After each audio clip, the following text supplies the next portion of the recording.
right here, just sit down, right here, don't go, no way, yeah, I like that, bring that, right here, just sit down, right there, don't go, nowhere, little baby gon' shake that, little baby gon' shake that, little baby gon' shake that, little baby gon' shake that, yeah, I like that, bring that, right here, just sit down, right there, don't. What up, YouTube? We back with another reaction video, reacting to, what the hell is this bullshit? Crime Dynasty, 5 tourists brutally tortured and taken out the game by Mexican cartels. Let's get into it. Now the U.S. State Department is warning people not to travel to 5 states in Mexico. A strict do not travel alert posted to 6 additional Mexican states. These 4 Americans abducted in broad daylight in Mexico have been found. Sadly, 2 of them are dead. March 3rd, 2023. A tourist named Latavia McGee went to Mexico with 3 of her friends to get a tummy tuck surgery. However, they got kidnapped by a faction of the Gulf Cartel, and the torture they endured changed the course of their lives forever. Here are 5 times tourists messed with the wrong cartels. Number 5. Victor Masson. May 15th, 2023, Victor Masson, a 27-year-old out of Quebec, Canada, was having a lovely time in the Mexican beach town of Puerto Escondido before a group of sicarios approached him. Masson had no dealings with cartels, at least none that we know of, just a regular tourist in Mexico looking to have a good time. However, these sicarios harassed and fatally shot him dead in his car before fleeing the neighborhood. Masson arrived in Mexico with his girlfriend, and at the moment he was killed, she was still at the hotel where they were staying. They arrived at the beach town the day before, while Masson decided to grab a drink alone. When he got to the bar, he encountered 4 individuals who, probably because they were drunk, continuously threatened him. One of these individuals was a known cartel member named Mario Omara Sanguinez Lopez. And when it came time to settle the bill, Omara and his guys harassed Masson and tried compelling him to pay for their drinks. Obviously, Masson refused, but began to panic at that moment. He made a video of these guys and also sent a voice note to his girlfriend explaining everything. He dialed for the police after things got out of hand, but that was the last anyone heard of Masson.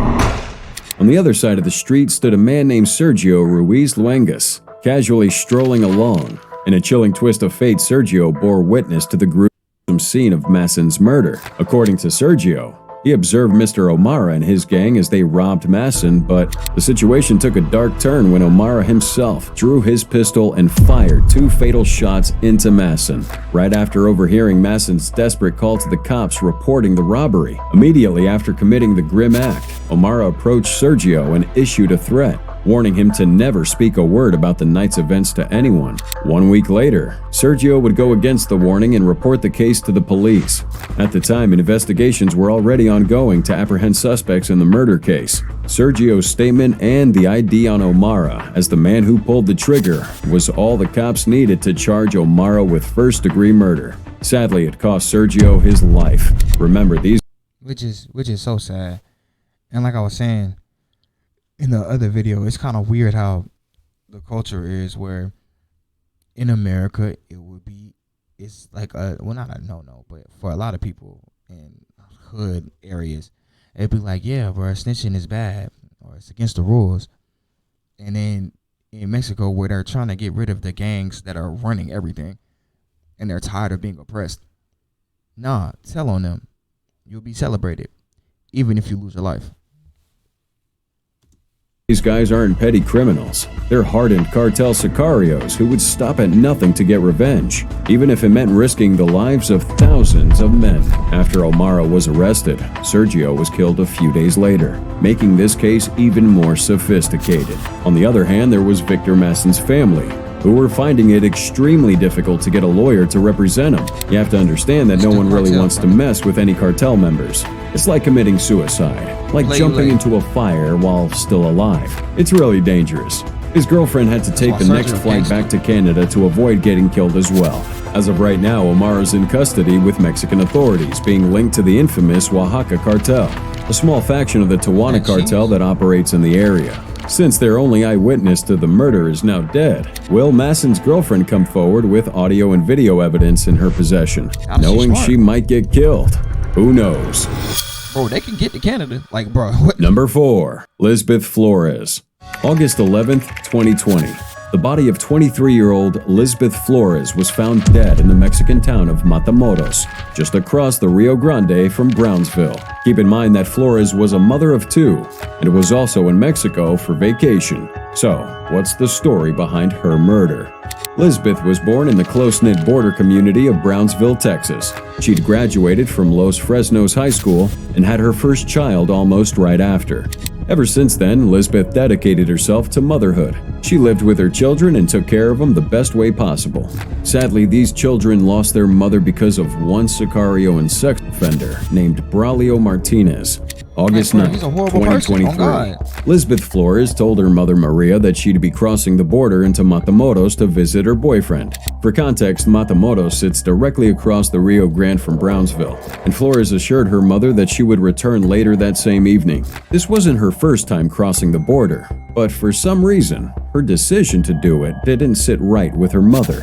Maybe it was her instincts telling her something bad was about to happen, but regardless, she let Lisbeth go. However, the moment she failed to return home that night, Maria knew something was wrong. She wasted no time in filing a missing persons report with the Brownsville Police Department the next morning, desperately hoping that the authorities could swiftly locate her daughter.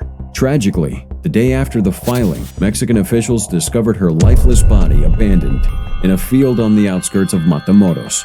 The condition of her remains was shockingly horrific. She'd been brutally assaulted, with her teeth callously removed before her passing. The fatal injury seemed to be from a powerful blow to the head using this large rock discovered at the scene. Some say it was a robbery, others say it was sexual assault, but no. What kind of robbery is that though? Like, where he took all her teeth out of her mouth? No one really knows what happened exactly between Lisbeth and the killer. The good thing is, the killer was arrested.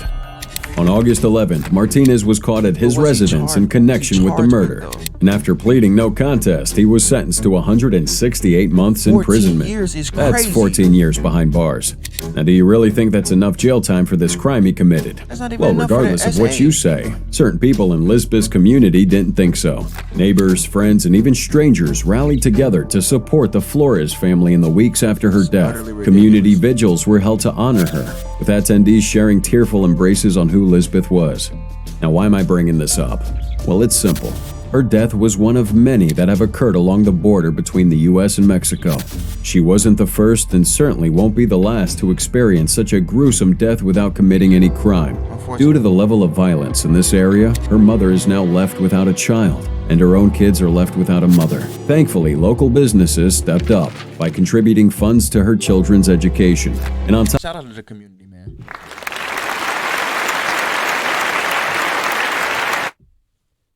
of that, a well-respected Brownsville funeral home even volunteered to repatriate Flores' body in a bid to relieve her poor mother of the financial burden. And while these actually help, nothing will ever bring Lisbeth Flores back. Number 3. Anjali Rayat and Jennifer Hensoldt. October 20th, 2021, an Indian woman named Anjali Rayat lost her life in a shootout between two gangs in Tulum, Mexico, just a few hours before she celebrated her 30th birthday. For context, Tulum is known for its beautiful white sandy beaches and crystal clear waters, and it's become a trendy destination for a younger crowd seeking a unique beach holiday experience in Mexico. However, the money flowing through the local hotels, restaurants, and bars made them attractive targets for extortion by criminal organizations and, worst of all, Mexican cartels. Now this in addition to the fact that the demand for drugs amongst tourists turned out to be so profitable, it was an open market for these cartels and they took it. However, the origin of violence in this area would begin with cartels fighting over who was going to sell these drugs. While the homicide rate in Tulum, Playa del Carmen, and Cancun is relatively low compared to other parts of Mexico like Sinaloa and Jalisco, there were indications of a worsening security situation before this incident finally occurred. In June of the same year, there was a bold attack on a popular Cancun beach, resulting in an American tourist getting wounded and 2 deaths.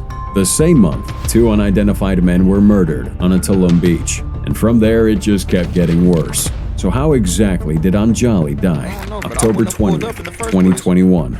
This tragic incident occurred as she and her husband, Utkar Srivastava, were enjoying their time at a beach resort here.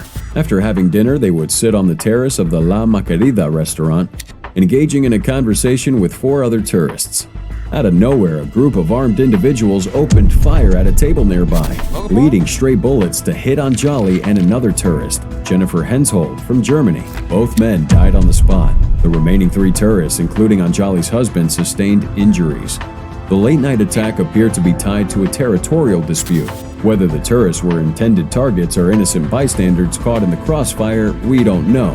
But what we do know is that the day after the attack, a group known as Los Pelones, which has been a source of terror in the area since at least 2017 and is allegedly linked to the Gulf Cartel, claimed responsibility. Now you're asking, why did they attack the tourists? Well, they felt their counterpart, like the Jalisco New Generation Cartel, was dominating the sales of drugs in this area. So they would attack these tourists in hopes to chase others away and stop all businesses, both criminal and legitimate. Simply put, if they couldn't have the upper hand in the market, no one could. But the Mexican government wasn't about to let this just happen. The authorities deployed 300 troops from the National Guard to bolster security in the area. And we can't deny it was a solid move, but the thing is, it also has its downsides.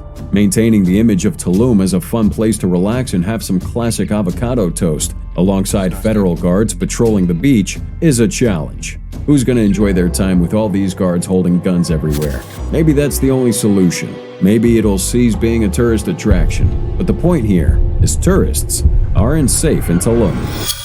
I'm just not going to Mexico ever, bro. Y'all got it, bro. Number 2, Y'all run it. Y'all got it. Latavia McGee.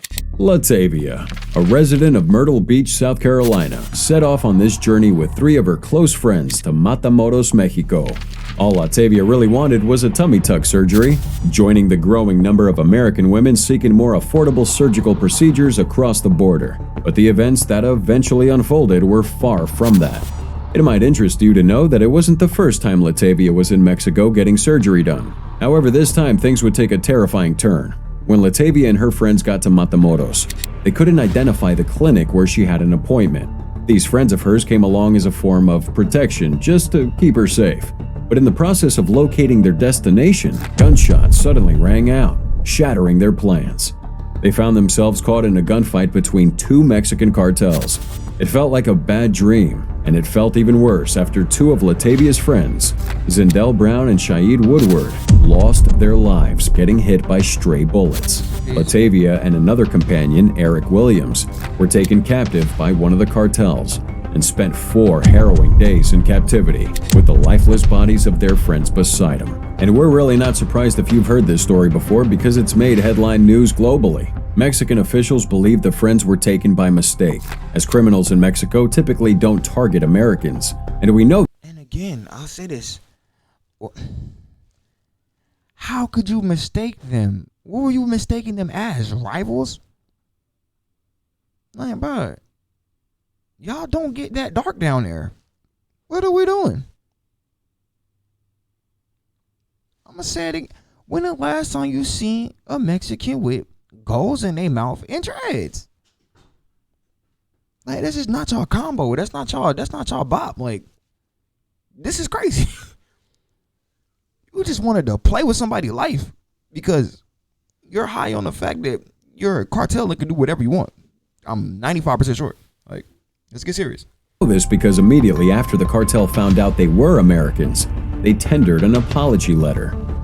You heard that right. 2 days after McGee and Williams were let go, Mexican authorities found 5 men tied up and dumped by the roadside, with a letter from the cartel saying that these men were the ones responsible for the attack on the Americans. It was all kind of weird and confusing until Latavia came back to the U.S., revealing more information about what exactly went down. Latavia explained that she initially wanted to get this tummy tuck as a way to hide having 6 children. A lot of people blamed her for having these insecurities, which led to the death of her friends, but that's utterly ridiculous. I was about to say, 1, she did not ask them to, well, she probably asked them to go, but they were not forced to go. 2, that could happen to anybody. That's a wrong place, wrong time situation. There's no way the people that got bad things inflicted upon them are at fault. Like, I can understand taking accountability or feeling responsible for it, but at the end of the day, bro, random ass attacks are not just supposed to happen anywhere in the world, but Anyway, humans be humans. Latavia was dealing with a lot already, and adding extra blame wasn't helping anything. Now, at the same time, the question of why she chose to go to Mexico to get this done was also brought up. And the answer was simple: cost saving. Medical tourism in Mexico is by far one of the most popular reasons Americans go to that country. Many Americans, mostly women, make this trip each year, getting these surgeries at affordable prices that they couldn't do in the US. This has been the trend for many years, despite the dangers of encountering a Mexican cartel. I'd probably be doing a huge injustice if I didn't dive deeper into why Americans like Latavia go all the way to Mexico for these procedures. You see, Tamaulipas, the state in Mexico where the incident occurred, is notorious for cartel violence and is one of the Mexican states that the U.S. State Department warns Americans to avoid due to the high crime rates. Yet, women from the U.S. continue to cross the border from Brownsville, Texas, into Matamoros because of how good the doctors are over there when it comes to doing these body enhancements. You see, in 2019, about 1.2 million Americans traveled to Mexico for these procedures, with cosmetic surgeries making roughly 15% of all medical travel from the U.S. The cost savings are ridiculous, making it a really attractive option for those looking for affordable alternatives. To put into context how lucrative this is, this woman named Jasmine Wilson from Washington, D.C. shared her experience about traveling to Mexico for body shaping surgery. She mentioned that the same procedure in the U.S. could have cost her $20,000, while in Mexico, it was only a quarter of that price. This significant cost difference, coupled with the willingness of Mexican surgeons to operate on patients with higher body mass indexes, has really contributed to the popularity of medical tourism. You see, for patients undergoing procedures like butt lifts, complications like blood clots or embolisms are a significant concern. However, doctors in Mexico are experts at managing these risks, making the risk-to-reward ratio favorable when weighed against encountering. They're probably experts at not giving about the risk and still continuing with the surgery. Like, managing. What? A cartel. That's crazy. Okay, enough of the lecture. So, why was Latavia a target that day? If it's common practice for women to go to Mexico for these types of surgeries, well, we're tempted to say she was at the wrong place at the wrong time, but maybe it was also the fact that she was in a car with 3 men that made the cartel mistake them for their rivals. Bro, how does that and make according sense, to bro? Latavia herself, she claimed that she saw the clinic online, probably on TikTok or Instagram, and was wowed by the doctor. Like, I'm sorry, and this is probably gonna be the second and last pause, but it makes no sense to me that you thought that they were your rivals. That just only tells me that all gang members or cartel members don't even know who their opposition is. Cause there's no way. Like, y'all don't got no info, no intel on these niggas to know what they look like, to know that they don't look like American. Come on, bro. Doctors showing their before and after. So she decided to take a trip down there. But, as I've already said, they got lost. And as they tried to go back to Texas, a car obstructed their path, and one of the passengers displayed a gun. One of their friends urged everyone to crouch down and go, but as soon as they did, gunfire erupted. A bystander's video captured the moment when they were loaded into the bed of a white pickup truck and taken away. Surprisingly, Latavia was the only one of the 4 not seriously injured. She and Mr. Williams then decided they should attempt an escape and seek help. She ran towards the gated fence but was forced back down and beat when she failed to climb over. The captors eventually took her back into the truck and drove away. The 4 friends were transported to what appeared to be a makeshift clinic. It was there that they realized the extent of the tragedy, with the 2 of them, Mr. Brown and Mr. Woodward, appearing lifeless. Mr. Williams, who had been stripped and shot in the legs, had his wounds hastily stitched. Subsequently, they were moved again to another location where they found themselves among a dozen other captives who had been severely beaten. After 2 days, Latavia successfully escaped once again. When she spotted an empty vehicle outside their place of captivity, she was able to grab a guard's phone on her way out and dial 911 repeatedly, hoping that some police would come to their rescue. But in the minutes of waiting for an operator to pick up, her captors eventually caught up with her and took her back to their base. Latavia managed to scream for help before the cell was taken away from her, leading authorities to pin her location and attempt a rescue mission. She was eventually rescued alongside Mr. Williams, while the cartel issued an apology letter that really got everyone surprised. And if you're asking if she ever got that tummy tuck surgery done, well, she didn't. On the other hand, Williams got to get surgery for his legs and may never walk again. That's a damn shame right there. Like, bro, that man, bro, it took too long to get him stitched up. That's crazy, yo. And number 1, Benjamin Gamond. May 2023, 23-year-old Argentinian rugby player Benjamin Gamond was touring the state of Oaxaca, Mexico before he was brutally killed with a machete by cartel members. Gamond played for Club Tala in Argentina and was a high-profile rugby player. He was looking to enjoy a nice time while on vacation, so he left Argentina with 2 friends and headed to the island in Villa de Tututepec, Mexico. When they got there, they met a man named Cruz Irving Martinez Flores, who introduced himself as a surf instructor, proceeding to show him around. After a pretty normal conversation, it seemed like they just made a new friend, but that was far from the truth. The next day, when Gamond and his friends set out to surf the water, they approached Martinez, asking him where they could find surfboards. To their surprise, he looked at them like he had no idea who they were and why the heck they were even talking to him in the first place. This confused him a bit, making them head to a different beach in Laguna de Chacagua. And while that was arguably the safest thing they could have done at that moment, it didn't stop Martinez from carrying out his diabolical plan.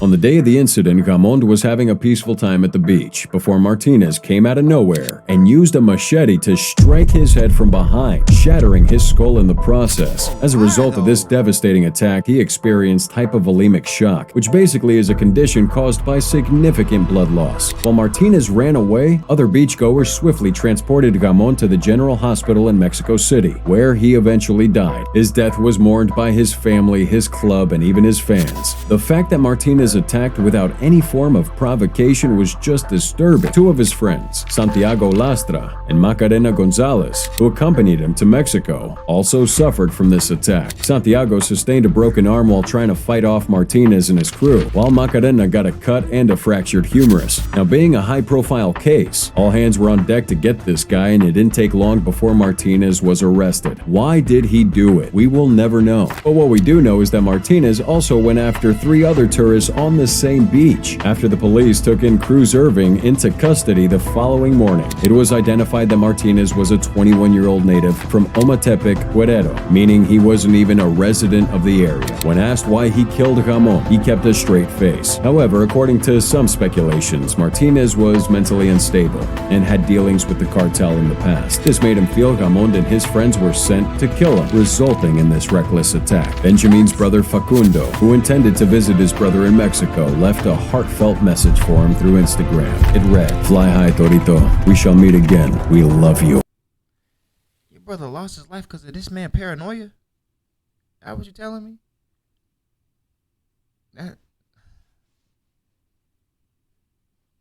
That's disturbing. Anyway, make sure y'all like and subscribe and share the video.